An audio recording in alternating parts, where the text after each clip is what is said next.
of 2 comma negative 6. So the first thing I would do is I would find the magnitude. I also think that's the easiest way to go. So let's find our magnitude first. To find our magnitude, your magnitude, I'm going to let R stand for my magnitude. That's my length. Is going to equal the square root of 2 squared plus negative 6 squared. That doesn't look like a square. There we go. All right, 6 squared is 36, plus 4 is going to be the square root of 40. So R equals the square root of 40, but you can actually knock that down because you can go 4 times 10, so we can have 2 square root of 10 would be a more precise magnitude. On the test, I'd probably be okay with square root of 40. All right, now we've come up with the directional angle. Anytime I have a directional angle, I'm going to draw the vector. I'm going to draw the vector so I'm not memorizing. Am I adding? Am I subtracting? And it says it's the point 2, negative 6. So 2, negative 6, we don't have points, but let's just say it's here. Say that is my 2, negative 6. Well, that means that I just have a vector that looks like that from the origin out. All right, to help you, you are going to drop a perpendicular to the x-axis to create a triangle. That triangle has a base 2 and a height of negative 6. And it also has a hypotenuse that's 2 square root of 10. Well, our directional angle is always going to be from 0 degrees to where our vector is. That is going to be my theta. Well, my triangle doesn't solve for theta. It's actually going to solve for what I'm going to call beta. All right, then the tangent of beta is going to equal, tangent is TOA, opposite, over adjacent. So tangent of beta is going to equal opposite, which is negative 6, over adjacent, which is 2. Take the tan inverse of both sides, and your beta is going to equal the tan inverse. You can either do negative 6 over 2, otherwise you can just do negative 3. All right, you're going to come up with your beta is about, I got about negative 71.6 degrees. That negative tells you need to subtract it from a positive angle to make this positive, because negative 71.6 is actually this angle that's going this direction here. All right, just remember that your theta needs to be this whole thing. So I want 360 minus that little bit. So we're going to have our theta equals 360 minus that 71.6. Did I do everything right? Yes, I did. Which comes out to that 22 or 288.4 degrees is the whole thing. I do strongly recommend, some of us are strong enough that we can just know what quadrant we're in and what we need to do, but a majority of us are going to do much better if we just draw that picture so we actually know what we're talking about. It even helps with this. If you forget how to come up with the magnitude, magnitude is just the length of your hypotenuse.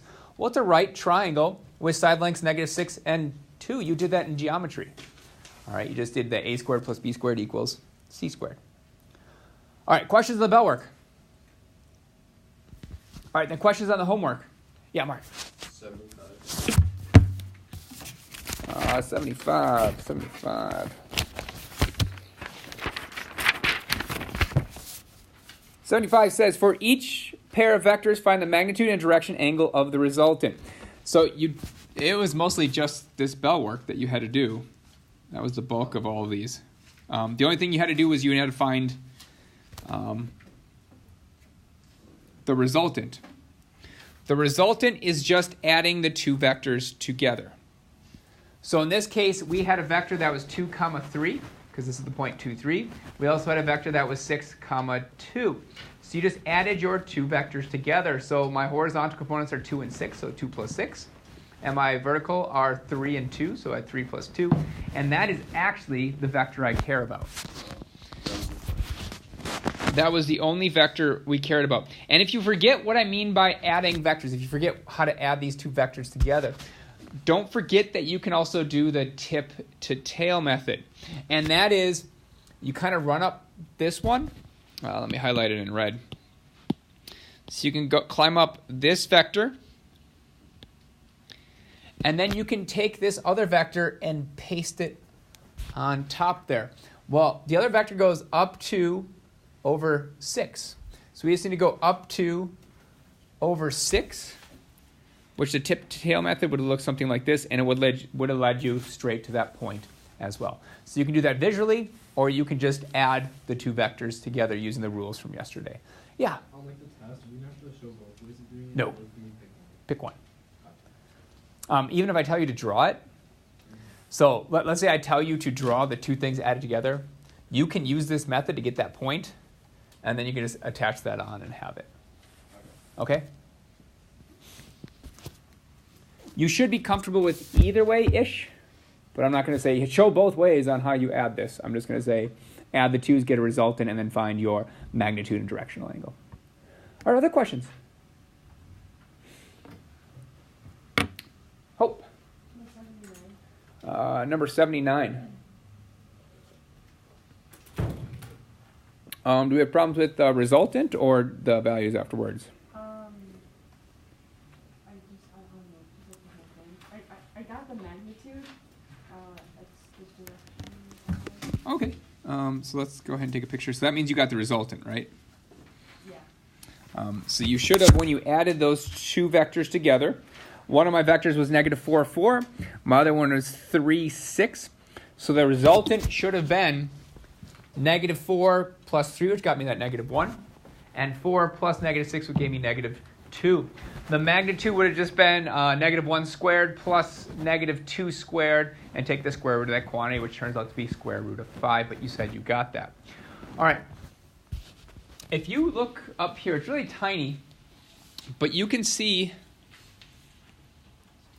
that that's the vector. That's that new vector. It ends at negative 1, negative 2.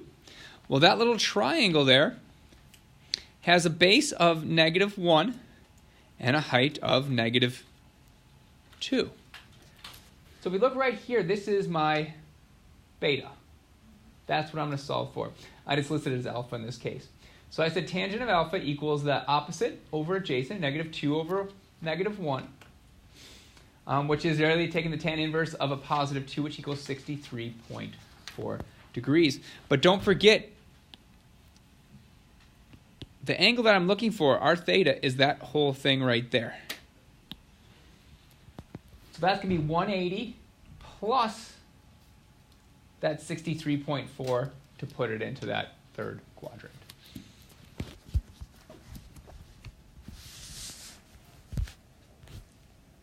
Good. Awesome. Other questions? Don't let these problems throw you. Most of you did the bell work just fine quickly. It is this resultant that mixes people up. It is just, all resultant means is add those two vectors and then do exactly what you did in the bell work. All right, other questions from the homework?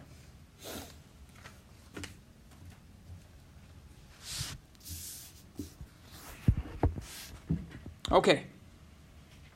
Did you have a question? Sort of. What's your question?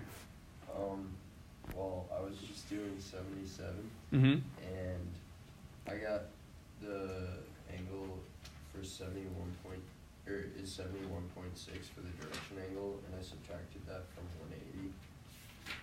Am I supposed to do that? Yeah, it should be 180 minus 71.6 degrees. 180. Oh, it is 180. Yeah. Okay. Today, we're going to talk about applications of vectors. We're not going to get super... Yeah, Emma. So, does it depend whether you subtract it for 360 or 180, like what quadrant it's in? Absolutely. Okay. But Because if I do 180 minus something, that's quadrant 2. yeah. Because that's less than 180, right? Yeah. If I do 180 plus, then I should have a vector that's in quadrant 3. If I do 360 minus, that would put me in quadrant 4. Okay.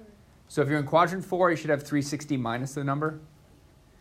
Quadrant 2 would be 180 minus a number. Okay.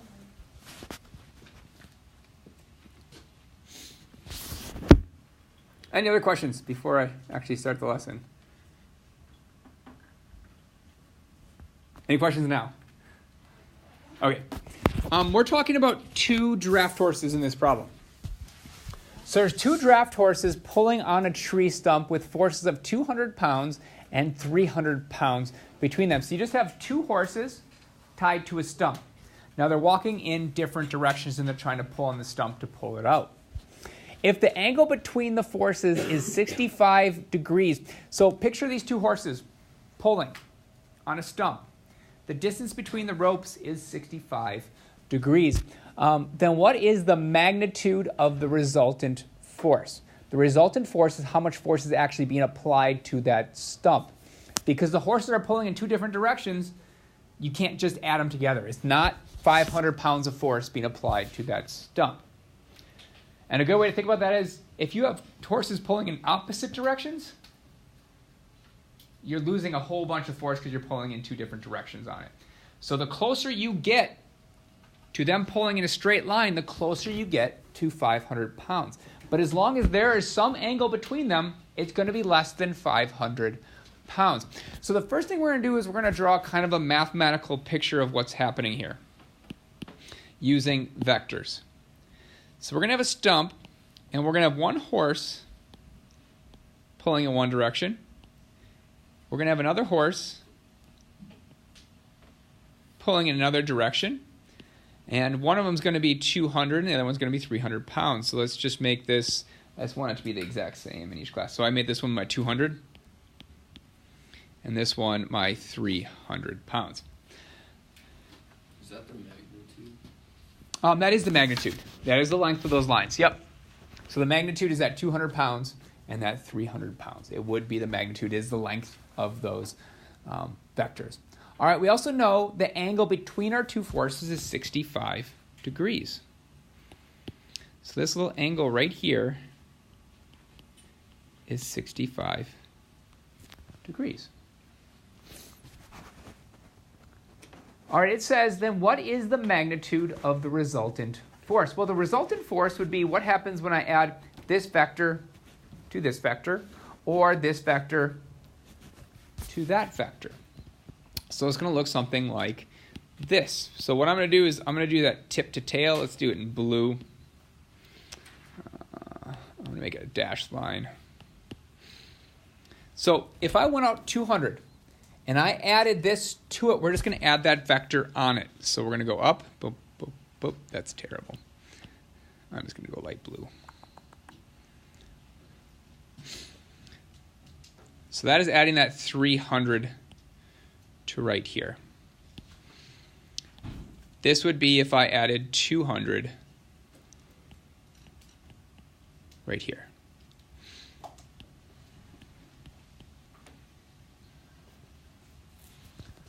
All right, so I just did that tip to tail to show it. In your notes, you might want to put little dashed lines because they're not actually the forces being applied. That is just how we get our resultant. So our resultant would be this line here. That would be our resultant, and I'm going to call it R.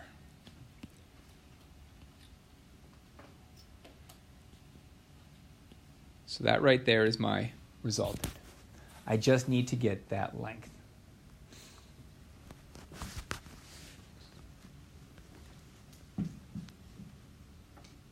Well, looks like it should be easy to get it. Unfortunately, we don't have a right triangle, so I can't use a squared plus b squared equals c squared.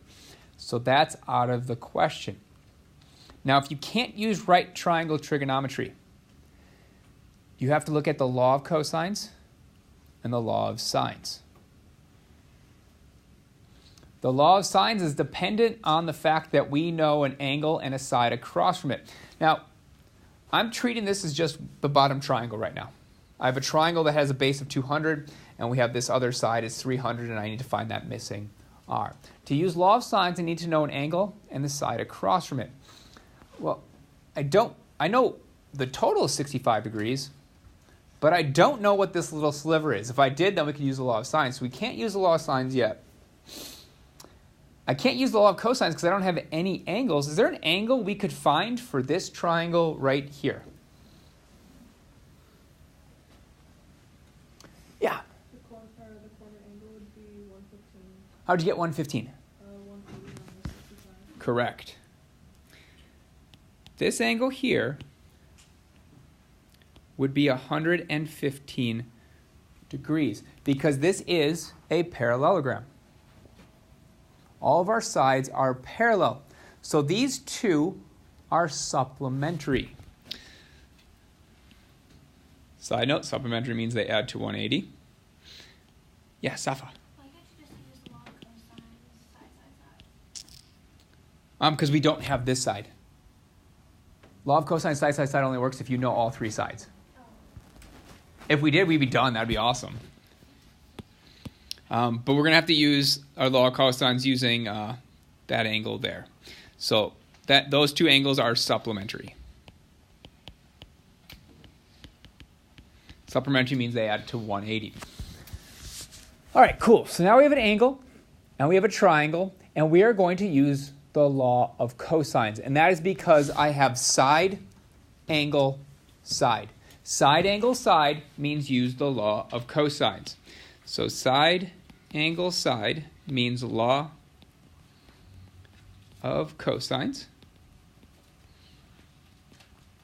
And just so we don't have to look all the way back, does anyone remember what the law of cosines is?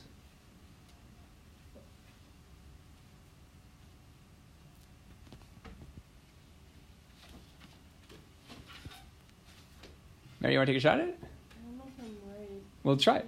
B squared plus C squared. Oh wait, never mind.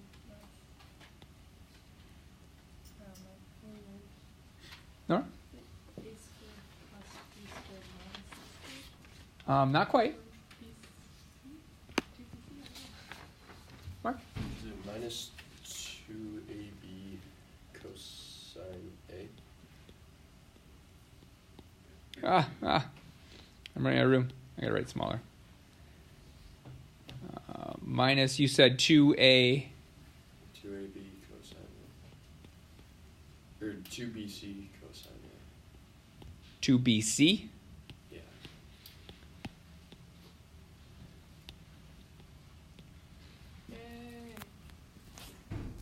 Yay. I mean, you agree with that? Yeah. Okay. Yep, that is correct. That is correct. It's a squared equals b squared plus c squared minus 2bc. I should probably have a capital A in there because we usually use capital letters to do our angles. All right, that is our law of cosines. All right, so this A has to be the one that's across from that angle you know. Well, I know this 115 degrees, so we're actually looking for r in this case. So using the law of cosines, we're going to say, well, r squared is going to equal the other two sides added and squared, so that would be 300 squared plus 200 squared minus 2 times the two sides I know, so that would be 300 times 200, and it'd be times the cosine of the angle opposite side r, which is at 115 degrees. Now this is a bunch of calculator work. You can either do the square root of 300 squared plus 200 squared minus 2 times 300 times 200 times cosine of 115, which I most likely would do, especially if I have a graphing calculator. I'd try to plug as much in as I can. If I was using a scientific calculator, I'd probably chunk it. I'd probably do everything, and then I'd find the square root of that. But this should come out to r is about 425.1 pounds.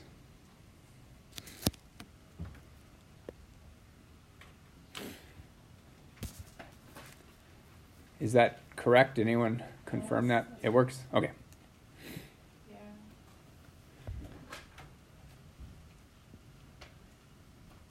All right. That's my resultant force. That was my resultant force. Any questions on how I got the resultant force?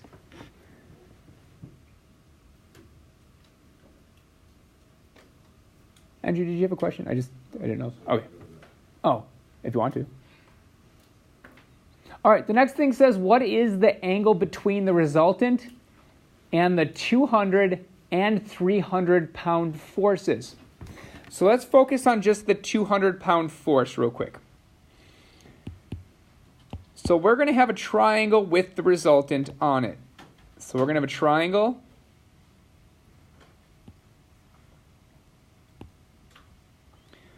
where the top part is my resultant. So that's going to be that 425.1. This side was 300. And this side was that 200. So once again, I'm just pulling this triangle here, and I'm putting it down there.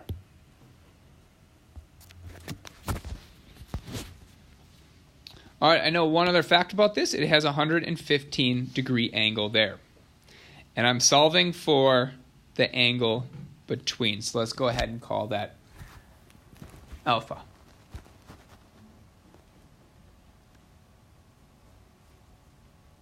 All right, there's multiple ways we can go. We can use the law of cosines. We can use the law of cosines knowing three sides, or we can use the law of cosines to find other missing angles. I am going to use the law of sines. I'm going to use the law of sines because I know an angle and the side across from it. So I'm going to use the law of sines.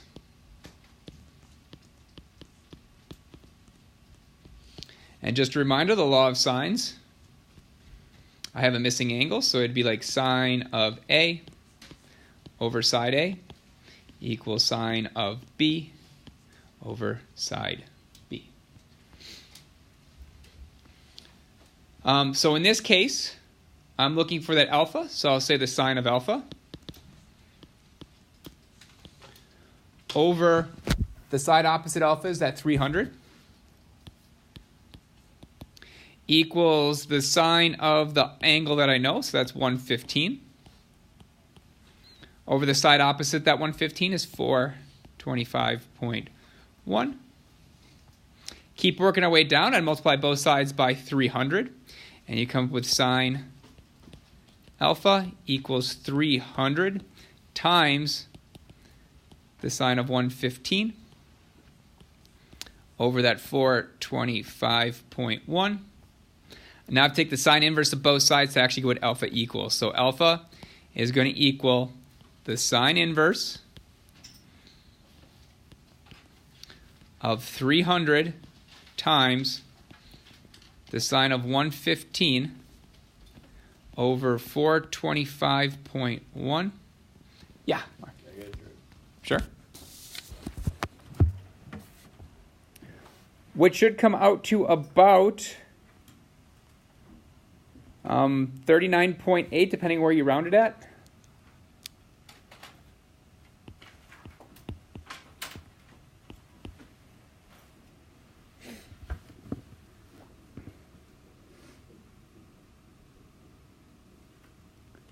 Good. I have two people that say it's right, so we're good. Or we're all wrong, one of the two. All right, it says I'm also supposed to find the measure of the resultant to the 300-pound force. So this was just to the 200. Now we have to find the second half of it. I'm going to do the full drawing really quick. So the full drawing would look something like this, where the resultant's in the middle, so that's 425. We had 200 on the bottom. We had 300 here. We have 300 here. We have 200 here. What we know from the resultant to 200 is going to be that 39.8.